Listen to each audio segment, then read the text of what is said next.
dimulai dengan membaca basmalah dan berdoa Bismillahirrahmanirrahim. Rabbi zidni ilman warzuqni fahman. Baiklah, kita akan lanjut masih tentang dinamika rotasi dan keseimbangan benda tegar dengan subbab energi kinetik, momentum sudut, keseimbangan benda tegar, dan titik berat. Energi kinetik. Energi kinetik adalah energi yang didapatkan akibat pergerakan suatu benda. Dalam dinamika rotasi dan keseimbangan atau dalam dinamika rotasi, energi kinetiknya adalah energi kinetik rotasi sama dengan setengah I omega kuadrat. I-nya adalah inersia dan omeganya adalah kecepatan sudut. Yang kedua adalah ketika benda menggelinding.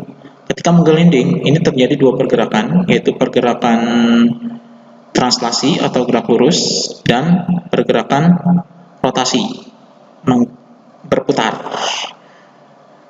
Jadi energi kinetiknya adalah energi kinetik total, energi kinetik gerak lurus, dan energi kinetik rotasi. Setengah mv kuadrat ditambah dengan setengah I omega kuadrat.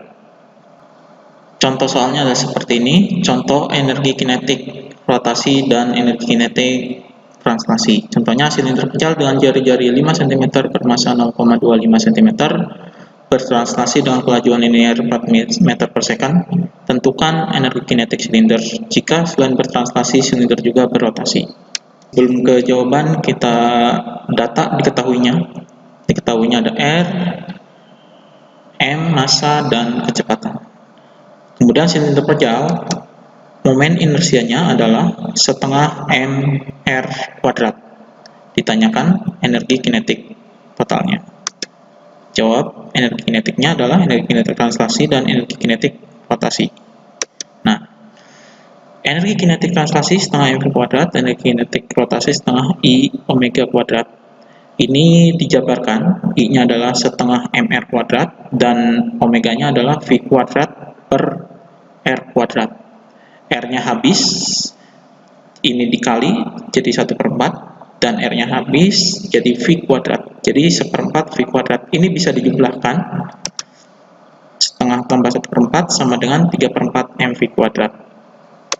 Masukkan angkanya, 3/4 dikali massa 0,25 dan kecepatan 4 kuadrat. Sama dengan hasilnya adalah 3 Joule. Kemudian contoh yang kedua, ini ada gambar bola pejal. Bola pejal jatuh dalam bidang miring, jadi bermassa 10 kg. Mula-mula diam, kemudian dilepaskan dari bidang miring dan mulai bergerak translasi rotasi. Jari-jarinya 1 meter dan ketinggiannya 28 meter. Tentukan kecepatan bola saat tiba di ujung bidang miring saat di sini. Kita data diketahuinya. Diketahuinya adalah bola pejal di massa 10, V-nya V1-nya 0 karena diam, R-nya 1 meter, H-nya 28 meter. Bola pejal inersianya adalah 2/5 mr kuadrat. Ditanyakan V2-nya, karena V1-nya 0, jadi yang ditanyakan adalah V2-nya berapa. Jadi posisi 1-nya ada di atas dan posisi 2-nya ada di bawah. Kita jawab, ini gambarnya, posisi 1 di sini dan posisi 2 di sini. Jadi kita memakai energi mekanik, hukum kekekalan energi mekanik. Energi mekanik 1 sama dengan energi mekanik 2. Kita jabarkan, energi mekanik adalah EK1 tambah EP1 sama dengan EK2 tambah EP2. Energi kinetik pada posisi 1 itu 0. Kemudian pada posisi 2 energi potensialnya yang 0. Jadi kan energi kinetik ini 0 karena kecepatannya 0 dan energi potensial ini 0 karena tidak ada ketinggian di sini. Jadi 0. Nah, ini energi kinetik yang kedua itu adalah gabungan antara translasi dan rotasi. Oh ya, ini bukan 21/2 tapi 2/5 ya. Maaf. Ini 2/5, jadi di sini adalah 2/5 dikali setengah. Setengah kali 2/5, mr kuadrat, V kuadrat per R kuadrat. N-nya dicoret, jadi 1/5 mv kuadrat dijumlahkan. Ini ada MGH1 dari energi potensialnya. Nah, ini 7/10 MV kuadrat dijumlahkan. M-nya bisa dicoret karena sama. Jadi GH1 sama dengan 7/10 V kuadrat. Kita pindahkan 10-nya di sini jadi 10/7 GH1. Masukkan angkanya. Jadi V-nya adalah akar 400 sama dengan 20 meter per second. Ini contoh energi kinetik, rotasi, dan translasi. Nah, kemudian tentang momentum sudut. Momentum sudut ini dilambangkan dengan L sama dengan I dikali omega. Inersia dikali omega, I-nya inersia, omeganya adalah kecepatan sudut. Jadi setiap perubahan gerak rotasi berlaku hukum kekekalan momentum sudut, yaitu L1 sama dengan L2. I1 dikali omega 1 sama dengan I2 dikali omega 2. Contohnya ini, seorang penari balet berputar 3 putaran per second dengan kedua tangannya direntangkan. Pada saat itu momen inersia penari 8 kg meter kuadrat. Kemudian lengannya dirapatkan sehingga momen inersianya menjadi 2 kg meter kuadrat. Berapakah frekuensi putarannya? Kita lihat diketahuinya adalah frekuensi. Ini merupakan frekuensi 3 putaran per second. Frekuensi yang pertama ketika tangannya direntangkan. Inersi yang pertama 8 kg meter kuadrat, inersi keduanya 2 kg meter kuadrat.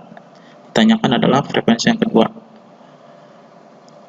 Kita jawab, ini menjawab dengan hukum kekekalan momentum sudut, yaitu I1 dikali omega 1 sama dengan I2 dikali omega 2. Omega ini adalah rumusnya 2pi kali frekuensi. Jadi omega 1 kali frekuensi 1, kemudian omega 2, 2V dikali frekuensi yang kedua. 2V-nya bisa dicoret, jadi I kali F1, I2 dikali F2, sama dengan, masukkan angkanya, jadi F2-nya didapatkan 12 putaran per second. Ini hasil akhirnya. Itu tentang momentum sudut. Kemudian kita beralih ke keseimbangan benda tegak. Syarat-syarat keseimbangan. Sebelum ke keseimbangan benda, ini ada syarat keseimbangan dulu. Yang pertama adalah keseimbangan translasi. Keseimbangan translasi ini keseimbangan dalam gerak lurus, yaitu pada sumbu X dan pada sumbu Y. Jadi sigma Fx sama dengan 0 dan sigma Fy sama dengan 0. Kemudian keseimbangan rotasinya adalah ini keseimbangan dalam rotasi, yaitu gerak berputar, yaitu sigma torsi sama dengan 0. Nah, 3 ini adalah syarat keseimbangan. Sigma Fx sama dengan 0, sigma Fy sama dengan 0, dan sigma torsi sama dengan 0. Itu syarat keseimbangan benda tegak. Contohnya adalah seperti ini. Nomor 1, kotak lampu digantung pada pohon dengan menggunakan tali, batang kayu, dan engsel seperti terlihat pada gambar berikut. Tali, batang kayu, dan engsel. Titik A ini adalah engsel. Diketahuinya, jadi AC-nya BC, massa batangnya, massa kotaknya, percepatan gravitasinya, dan pertanyaannya adalah tentukan besarnya tegangan tali yang menghubungkan antara batang kayu dan pohon. Diketahuinya adalah gambarnya, ini AC-nya 4, dan BC-nya 1, massa batangnya 50, massa lampunya 20. Ditanyakan adalah tegangan tali. Jawabnya adalah ini. Ini gambar arah-arah gayanya dulu. Jawabnya adalah gambar arah-arah gaya, yaitu ada gaya tegangan tali. Tegangan tali gayanya adalah kita tegak lurus dengan pusat torsinya. Nah, pusat torsinya di A, karena di A ini adalah engsel yang bisa diputar. Jadi, supaya tegangan tali tegak lurus, kita di T sin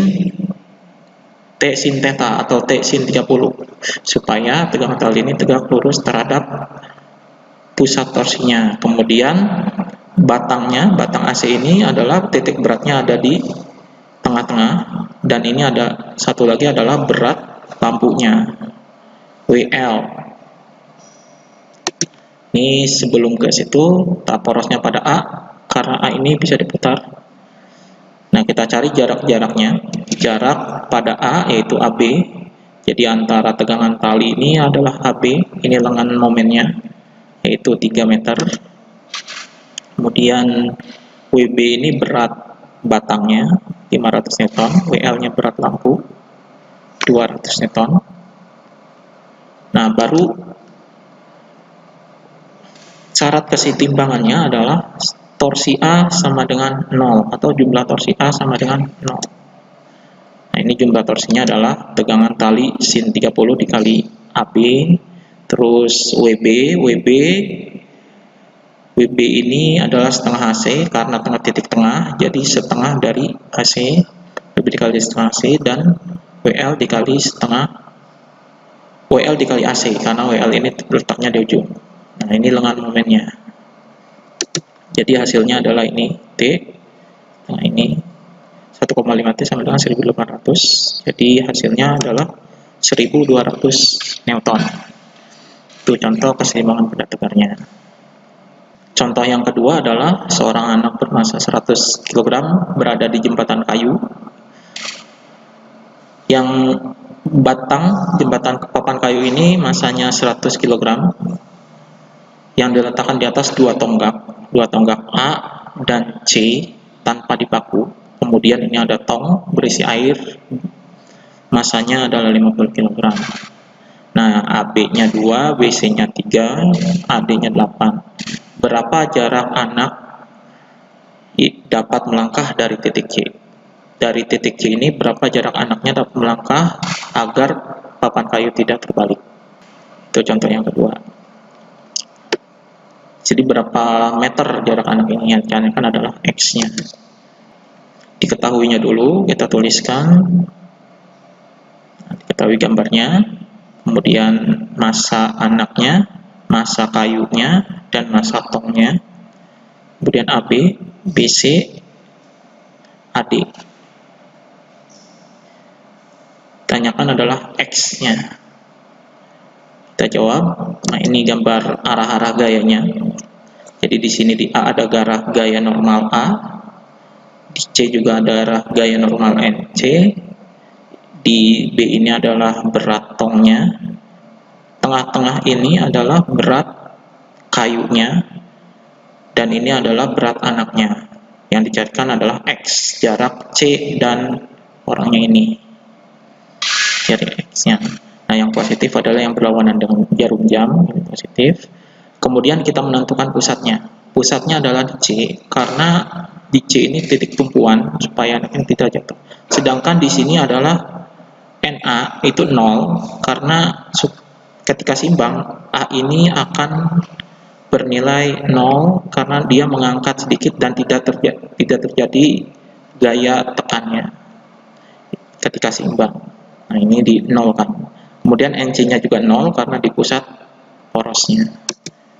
Kita lihat ininya porosnya di titik C karena tumpuannya di titik C. Jadi ini berat anaknya 1000 Newton. Berat kayunya 1000 Newton juga. Berat tongnya adalah 500 Newton. Kemudian titik tengahnya O, kita cari jarak-jarak titik dari A ke C, B ke C, dan orang ke C, dan ya AO sama dengan setengah. Jarak-jaraknya dicari dulu, BO-nya, untuk cari jarak O ke C-nya. OC-nya adalah 1 meter, karena ini dijadikan lengan momen. Nah, ini momen gaya pada titik C sama dengan 0. Rumus momen gaya itu adalah gaya kali lengan momen. Jadi ini gaya berat tong dikali lengan momennya adalah BC, WK dikali OC, dikurangi karena arahnya searah jarum jam, jadi WA dikali X, ini berat anak dikali X-nya, ini X-nya yang dicari, dan NA kali AC, NA-nya ini 0, jadi hasilnya 0.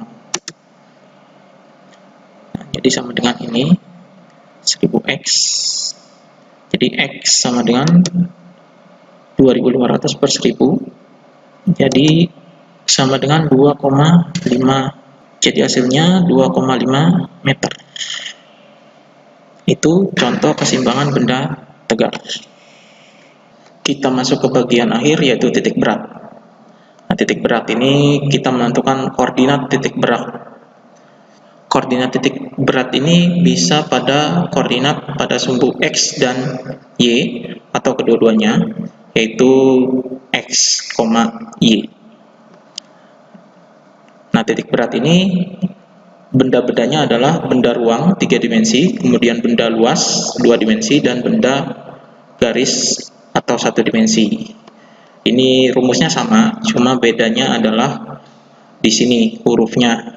Kalau benda ruang di sininya volume, kalau benda luas di sininya adalah luas A, kemudian 1 dimensi itu adalah L. Jadi V1 dikali X kalau pada sumbu X, kemudian pada sumbu Y V1 dikali Y, dan seterusnya. Ini di per V1 tambah V2 dan seterusnya. Sama, dan yang luasan juga rumusnya, bedanya ada di lambangnya, dan garis juga sama. Itu rumus titik beratnya. Kemudian benda-benda yang punya titik berat adalah contohnya seperti ini, silinder pedal. Silinder pedal itu titik beratnya ada di Y. Y sama dengan setengah kali tinggi bola itu adalah jari-jarinya, limas seperempat tingginya, kerucut seperempat tingginya, setengah bola pejal 3/8 R. Benda luasan adalah kulit kerucut. Ini benda-benda yang teratur, kulit limas, kulit setengah bola, kulit silinder, dan seterusnya. Nah, ini benda luasan yang benda-bendanya teratur. Ini juga ada persegi panjang, segitiga, dan seterusnya. Ini benda-benda berbentuk garis, garis lurus, busur lingkaran, busur setengah lingkaran. Titik beratnya. Segitiga ini adalah masuk keluasan. Jadi pada sumbu X adalah setengah X, pada sumbu Y sepertiga Y. Ini bukan setengah Y tapi sepertiga Y-nya. Salah ketik.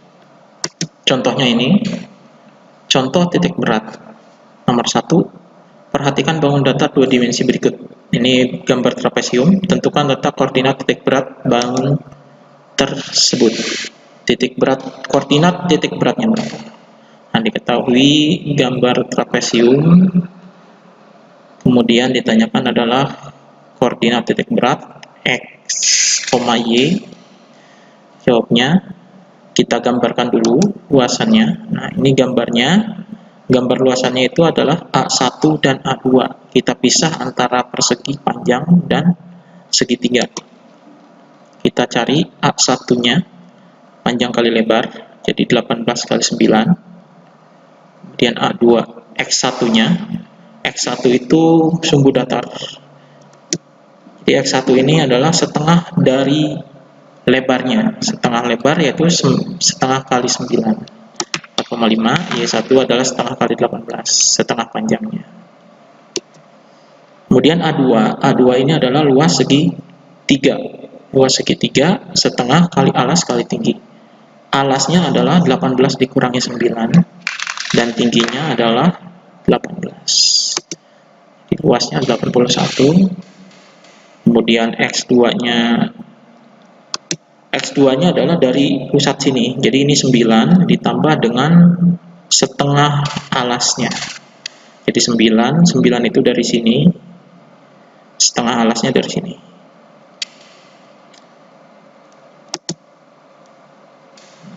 Hasilnya ada 13,5. Y2-nya adalah sepertiga kali 18. Jadi Y itu adalah tinggi segitiga. Jadi titik berat tinggi dari segitiga adalah sepertiga kali 18, jadinya 6.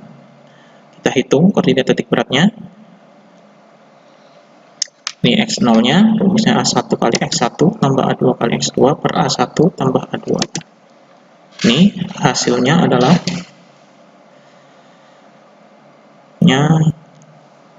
7,5 cm. Kemudian Y0-nya A1 kali Y1 tambah A2 kali Y2 per A1 tambah A2. Hasilnya adalah 8 cm. Jadi koordinat titik beratnya adalah 7,5,8. Ini koordinatnya. Sumbu X adalah 7,5 dan sumbu Y-nya adalah 8 cm. Yang kedua, sebuah tabung pejal disambung dengan kerucut pejal. Seperti pada gambar berikut, tentukan letak titik berat bangun tersebut terhadap garis api. Jadi ini bendanya adalah berupa benda ruang. Terus titik beratnya patokannya adalah garis api.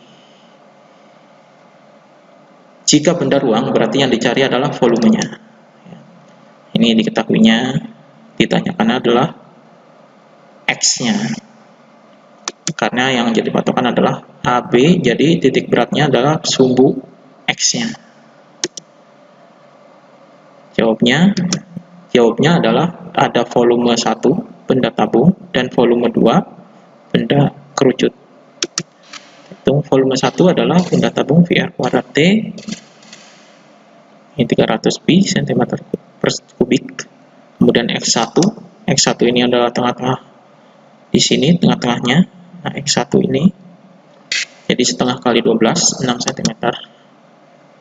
V2 ini volume kerucut, sepertiga kali VR kuadrat T sama dengan sepertiga kali V kali 5 kuadrat sama dengan 100. X2 nya jadi dari AB ini 12 dari tabungnya ditambah dengan seperempat T, seperempat dari tinggi kerucut. Jadi 12 tambah seperempat kali 12 jadinya 15. Ini X0 nya V1 kali X1 tambah V2 kali X2, V1 tambah V2. Hasilnya adalah 33/4. Disederhanakan jadi 81/4. Itu contoh dari titik berat. Demikian bab dinamika rotasi dan keseimbangan benda tegar.